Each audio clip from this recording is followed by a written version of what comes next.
Всем привет! В этом видео приготовим 3 десерта в аэрогриле на праздничный стол. В меню у нас сегодня бисквитный торт с очень простым кремом из 2 ингредиентов, лимонные тарталетки со швейцарской меренгой, и в конце видео я покажу, как приготовить безумно вкусный шоколадно-апельсиновый торт или кексы. Надеюсь, все мои советы тебе помогут приготовить идеальный торт в аэрогриле. Первый рецепт: приготовим стандартный классический бисквит в аэрогриле, из которого будем делать торт с очень простым кремом. Для рецепта бисквита нам необходимо 120 грамм сливочного масла, 120 грамм сахара, 2 яйца, 120 грамм муки и 1 чайная ложка разрыхлителя. Ингредиенты очень простые, их легко запомнить. Для торта все предельно просто. Для начала взбиваем миксером 120 грамм сливочного масла комнатной температуры. Затем к нему добавляем 120 грамм сахара и продолжаем взбивать миксером.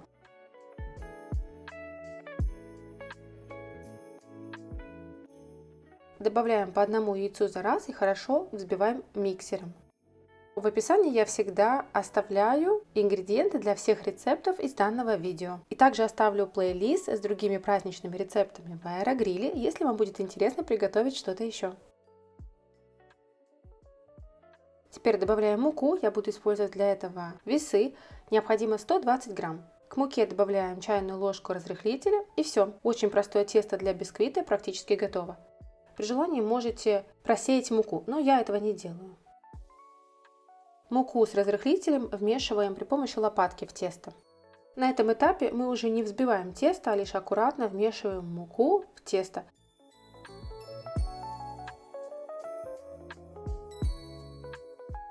Аэрогриль для начала нужно разогреть, ставим любой режим, у меня это режим аэрогриль, 190 градусов 3 минуты. Торт у меня будет маленький, форма у меня разъемная 15 сантиметров. Если готовите большой торт, например, в духовке, то увеличьте количество ингредиентов в 2 раза. Форму нужно застелить пергаментной бумагой. Для начала я вырежу круг по форме. Аэрогриль у меня размером 22 на 22 сантиметра, и любая форма для торта где-то до 20 сантиметров сюда с легкостью поместится. Это количество ингредиентов подойдет и на форму 20 сантиметров, просто тортик будет не такой высокий. Из остатков бумаги я отрезаю бортики для торта. Смазываю форму немного маслом и приклеиваю пергаментную бумагу. Таким образом она будет лучше держаться, и мы сможем выложить внутрь тесто. Выкладываем все тесто в форму.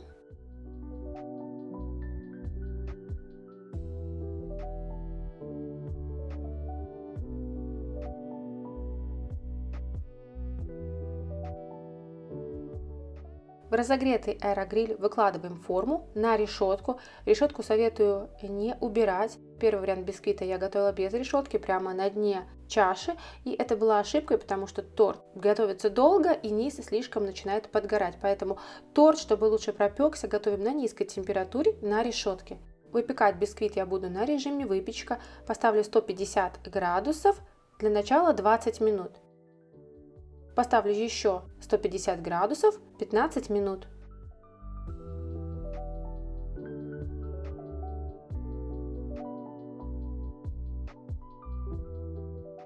Проверяю зубочисткой, она должна быть полностью сухой. И в общей сложности для приготовления такого бисквита в форме 15 см в диаметре мне понадобилось 35 минут при температуре 150 градусов.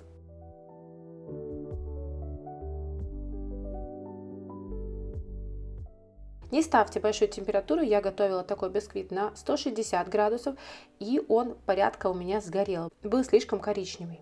А вот так выглядит тот же самый бисквит, который я пекла без решетки на дне чаши при температуре 160 градусов. Температура была слишком высокой, его пришлось дольше печь, чтобы пропекся он внутри и при этом не сгорел, потому что он выпекался долгое время в чаше аэрогриля, под которой находится нижний тен. Поэтому, как мне кажется, 150 градусов 35 минут, возможно 40 минут – это идеальное время и температура для этого бисквита. Бисквит разрезаем пополам, посмотрите, какой он мягкий. Такой бисквит будет просто таять во рту. Как вы уже понимаете, в любой выпечке в аэрогриле появляется небольшая шапочка. Чтобы торт был ровный, я отрезаю верхушку.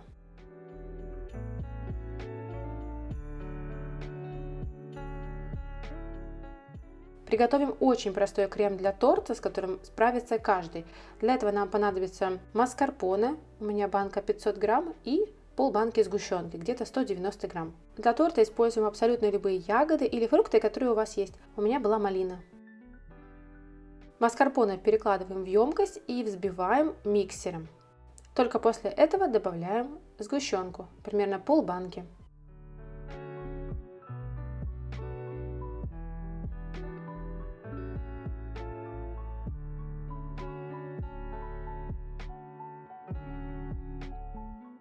Вливаю полбанки сгущенки.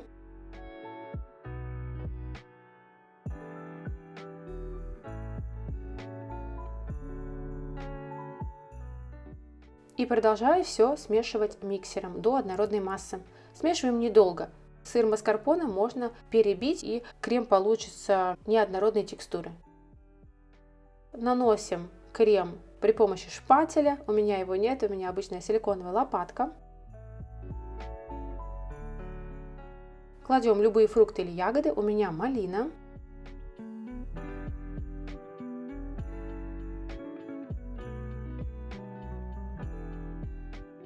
Сверху накрываем второй половинкой бисквита и наносим опять слой крема.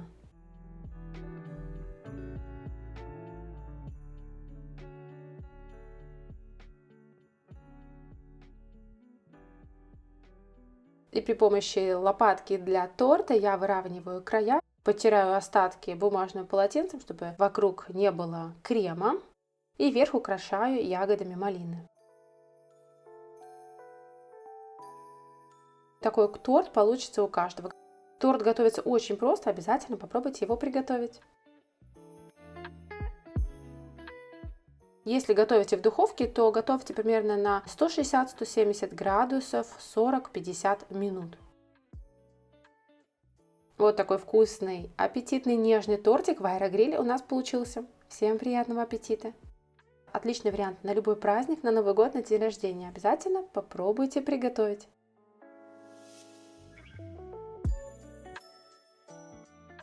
Второй вариант довольно необычен для праздника, но мне весь год хотелось приготовить лимонные тарталетки. Конечно же, это не классический рецепт, но это такая вариация, которую сможет каждый повторить дома. Имею упаковку обычного покупного песочного теста, или же песочное тесто можно приготовить самому.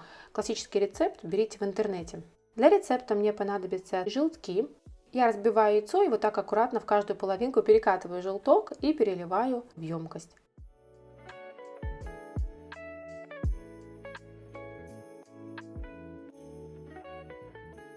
В кастрюльке, желательно не металлической, будем готовить лимонный курт.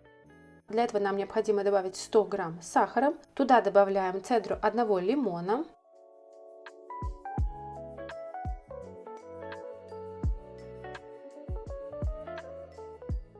Перетираем немного пальцами сахар с лимонной цедрой. Таким образом лимонная цедра даст сок, и наш курт будет ярко-желтого цвета.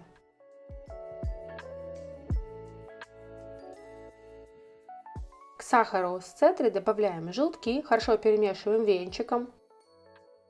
Такой лимонный курт лучше готовить, как я уже сказала, не в металлическом сотейнике, потому что металл может окислиться и дать такой металлический привкус нашему лимонному курту. У меня просто дома не оказалось никакого другого сотейника, только есть металлический, поэтому готовлю в нем, но может присутствовать легкий вкус металла, поэтому учтите это. Добавляем сок одного лимона.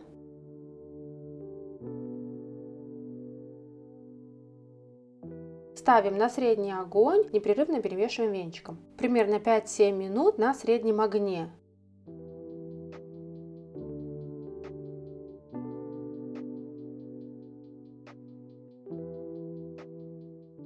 После этого убираем курт с огня и добавляем сливочное масло. Хорошо взбиваем венчиком, чтобы масло полностью растаяло.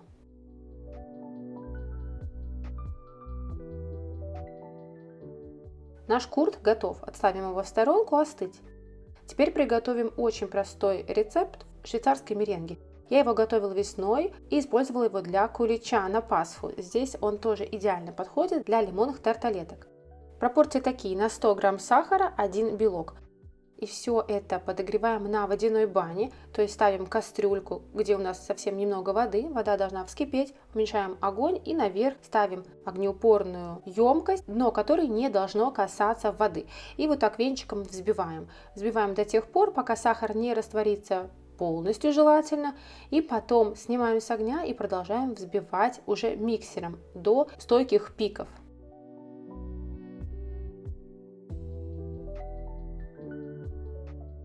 Крем готов. Это очень простая меренга, такая получится абсолютно у каждого, я вас уверяю. Мне нравится готовить именно по этому рецепту. Для данного количества тарталеток меренги оказалось мало, поэтому порцию необходимо было удвоить. Я потом приготовила вторую такую порцию. То есть для данного количества тарталеток мне необходимо было 200 грамм сахара и 2 белка. Вот такая плотная меренга получается. В классическом рецепте французских лимонных тарталеток используется миндальная мука, насколько я знаю. Там не используется песочное тесто. Мы же готовим такой простой домашний рецепт, поэтому у меня упаковка 400 грамм песочного теста. Беру формы для тарталеток, у меня такие силиконовые, это, кстати, не очень удобно для данного рецепта. Если бы они были бы металлическими, мне было бы гораздо проще вырезать нужную форму. У меня они силиконовые, форму вырезать трудно, поэтому я подбираю похожего диаметра емкость и вырезаю круглые формы, которые потом кладу в нашу тарталетку. Я решила еще испечь вот такие маленькие тарталетки. Кстати, маленькие получились гораздо более милыми, они быстрее пекутся и их удобнее кушать. Так что если у вас нет форм для тарталеток, берите обычные формы для кексов, они тоже идеально подойдут. Вырезаю кружочки маленькие по диаметру подходящие и плотно их укладываю в форму. Прокалываю немного теста вилкой. Здесь идеально положить в каждую форму какой-то вес, груз, чтобы тесто не поднялось. Например, положить пергаментную бумагу и фасоль или рис сухой. Но я этого не делала, у меня тесто слегка поднялось и меня это не расстроило. Поэтому если вас расстраивает, вы хотите плоское дно у тарталеток, застелите дно пергаментной бумагой и положите какой-то груз, чтобы тесто выпекалось с грузом и в центре не поднялось. Большие тарталетки я выпекаю на режиме выпечка 180 градусов примерно 13 минут. Маленькие же тарталетки выпекаются чуть меньше по времени, 8 минут.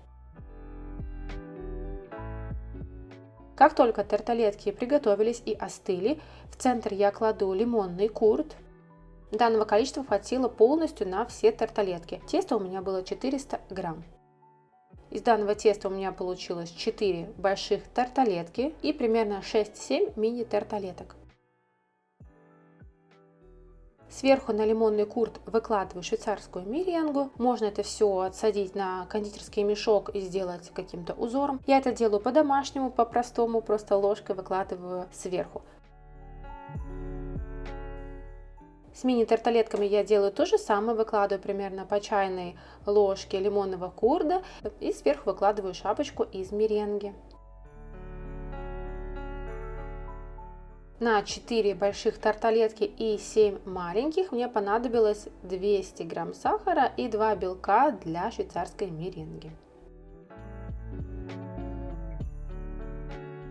Я беру обычную зажигалку для свечей и обугливаю меренгу немножко зажигалкой.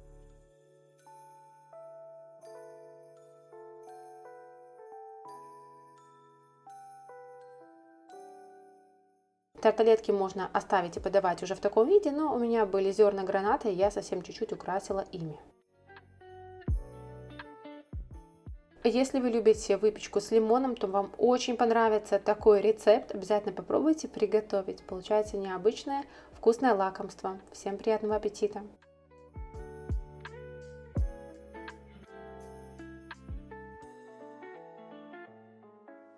Лимонный курт кисло-сладкий и сверху сладкая меренга, которая чуть-чуть застывает лишь сверху, а внутри она остается кремовой и мягкой. Если вы досмотрели видео до конца, то вас сейчас ждет бомба. Очень вкусный и очень простой торт шоколадный с апельсином. Для теста шоколадно-апельсинового торта нам понадобится мука, растительное масло без запаха, горький какао, сахар, молоко, яйца и апельсин. Также разрыхлитель. Для начала насыпем 250 грамм муки в емкость. Добавим сахар, примерно 270-300 грамм, я использовала 270 грамм. Горький какао 50 грамм. Добавим 1 чайную ложку разрыхлителя.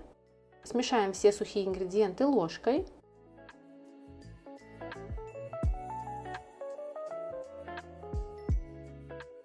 Добавим 200 мл растительного масла без запаха, 100 мл молока и 4 средних яйца или же 3 больших яйца.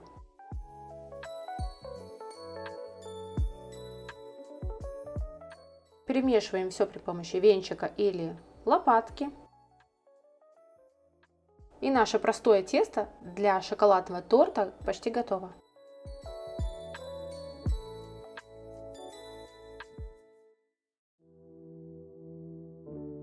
В шоколадное тесто добавляю цедру одного большого апельсина.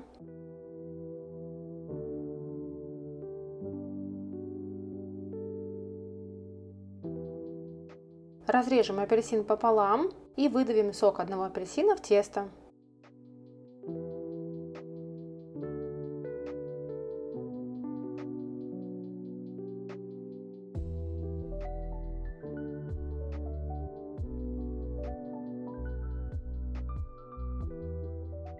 Для данного количества теста идеально подойдет форма 22 сантиметра в диаметр, но такой формы у меня не было, и она с трудом влезла бы в аэрогриль, очень-очень плотно. Поэтому, если готовите в духовке, берите форму 22 сантиметра в диаметре. У меня же форма 15 сантиметров, поэтому я буду готовить небольшой тортик, и из оставшегося количества теста приготовлю кексы. Выкладываю тесто в обычные силиконовые формочки для кексов. Вырезаю круг из пергаментной бумаги для того, чтобы застелить мою железную форму.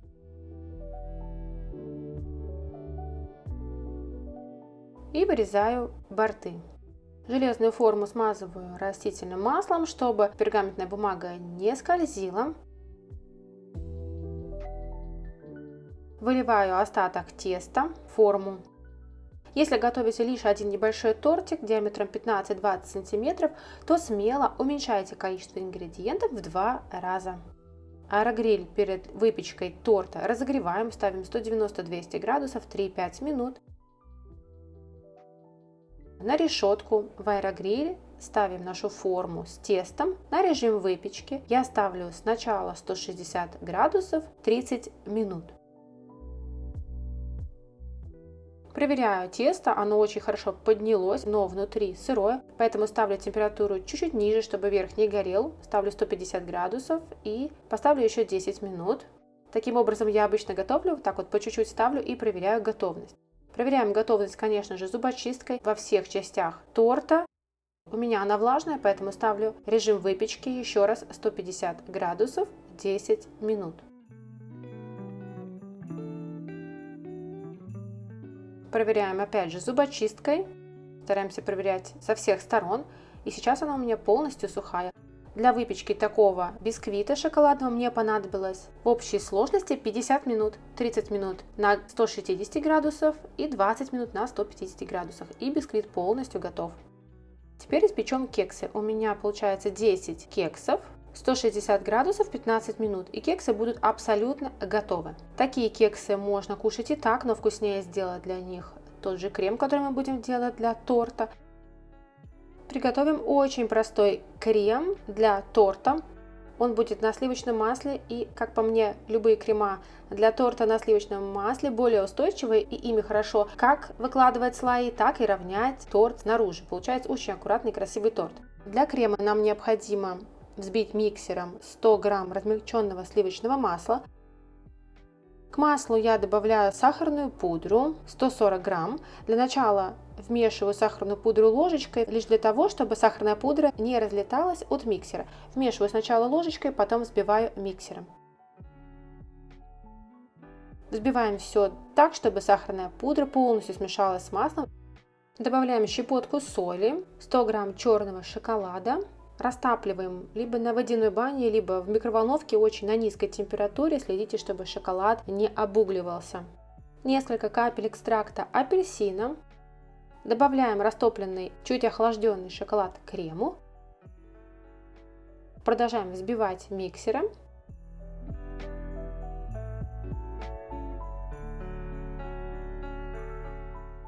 В конце добавляем столовую ложку горького какао и к нему добавляем 1 столовую ложку горячей воды, для того, чтобы вкус какао раскрылся. Взбиваем все миксером до тех пор, пока крем не станет однородным и не загустеет. Вот такой плотный крем у нас получился. Как только бисквит шоколадный остыл, раскрываем форму. Показываю вам, как приготовились кексы за 15 минут. Посмотрите, какие они мягкие, воздушные, нежные. У них тоже можно срезать шапочку и сверху нанести только что приготовленный крем. Это для тех, кто не хочет заморачиваться с тортом, кто сомневается, что торт у вас пропечется, можно с легкостью приготовить кексы. Торт полностью готов. Я убираю сухую верхнюю корочку, чтобы бисквиты были ровные.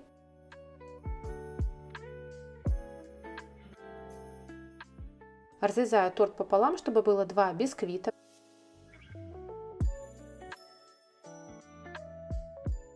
На одну половинку бисквита наношу крем. Крем такой мне очень понравился, с ним очень легко работать не профессионалу, поэтому если вы не профессионал такой же, как и я, обязательно попробуйте вот такой крем на основе сливочного масла, он очень просто готовится, мне понравилась его текстура. Сверху накрываем второй половинкой бисквита и опять наносим крем. Такого количества крема, которое я готовила, хватило на один такой торт. Если вы готовите и торт, и кексы, то вам нужно приготовить вторую порцию крема, чтобы украсить кексы. В описании к видео я обязательно укажу ингредиенты на один такой торт. При помощи обычной силиконовой лопатки я пытаюсь равнять края торта. Украсить торт можно апельсинами, мандаринами, обычными даже ягодами. Но у меня были апельсиновые цукаты. Я их немного измельчаю ножом и украшаю вот так вот по кругу тортик. Чтобы скрыть стык, добавляю цукаты немножко сбоку. И наш идеальный вкусный божественный торт готов. Обязательно попробуйте приготовить. Он готовится очень просто и получается очень вкусным. Особенно понравится всем любителям шоколада. Разрезаем торт. Я, конечно же, не дала ему настояться. Тут же разрезаю, потому что мне всегда не терпится попробовать и показать вам. Вот такой шедевр, очень простой и легкий в аэрогриле у нас получился. Посмотрите, как просто. Все эти торты вы можете приготовить с легкостью в духовке. Просто увеличивайте время и температуру ставьте на 10 градусов больше. Всем приятного аппетита! Бисквит получается мягкий, воздушный, крем безумно вкусный, шоколадный с апельсиновой ноткой, получается просто блаженство. Спасибо вам за внимание. Я надеюсь, это видео вас вдохновило на эксперименты в своем аэрогриле. Надеюсь, что какой-то из рецептов вы обязательно попробуйте приготовить на праздники. Обязательно делитесь в комментарии, какой десерт будете готовить на праздники вы. Мне будет очень интересно почитать. Желаю вам светлых и радостных праздников, хорошо отдохнуть с семьей. А мы с вами увидимся уже в новом году. Всем пока-пока, до скорых встреч!